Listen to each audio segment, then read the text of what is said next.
Ang storya ni Abraham ug Isaac diha sa Moriah. Si Abraham usa ka matinumanong alagad ni Abayawe.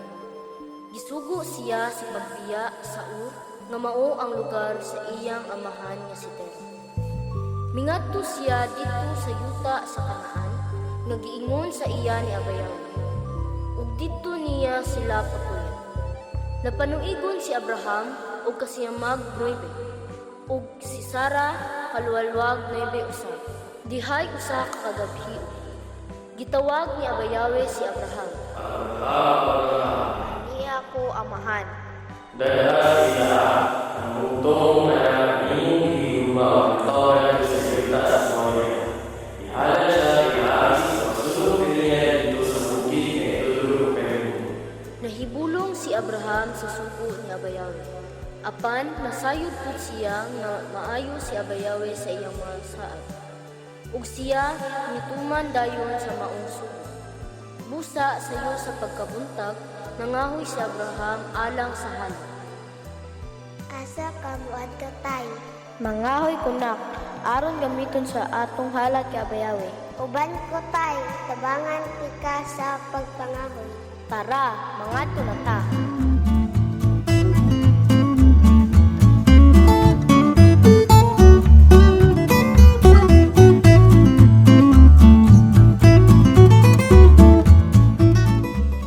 Mipauli na sila sa ilang balay, gikan sa pagpangahoy. Asa mo ni adto, bana ko? Nangahoy mi aron gamiton sa halad. Ugma sayo sa buntag o adto mi sa bukid nga maoy gisugo ni Abayawe. Amping mo sa inyo paglakaw. Nilakaw si Abraham.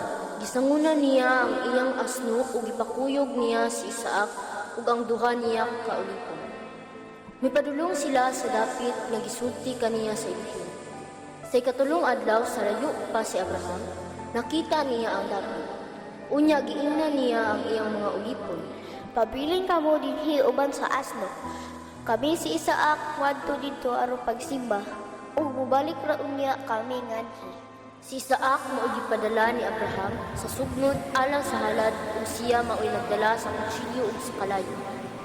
Unya mipadayon silang duha. Wala magdugay miingon si Isaac. Tay, Unsa man, anak? naa ang kalayo o sugnod pero asa man ang ihalad nga karnero. Ang Elohim ang muhatag kanato og halad. Ug mipadayon sila sa paglakaw.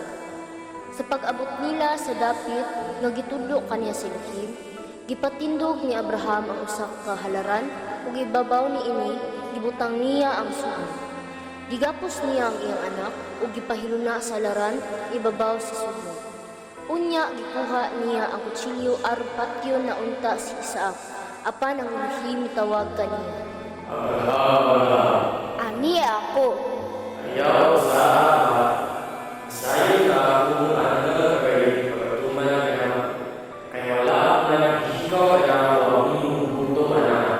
Mitanaw si Abraham ug nakita niya ang usa ka laking karnero kansang sungay na sangit dito sa usa ka sampinit.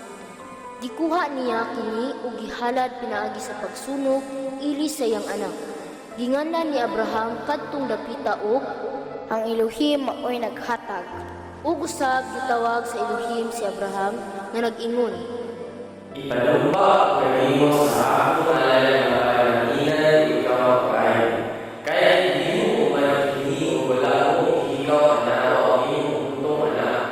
Sa kanimo natagan ikaw mga kaliwat kasama kagagan sa doon sa langit sa malas sa langit. Kutulod sa iyong kaliwat ang inyong mga kaawat.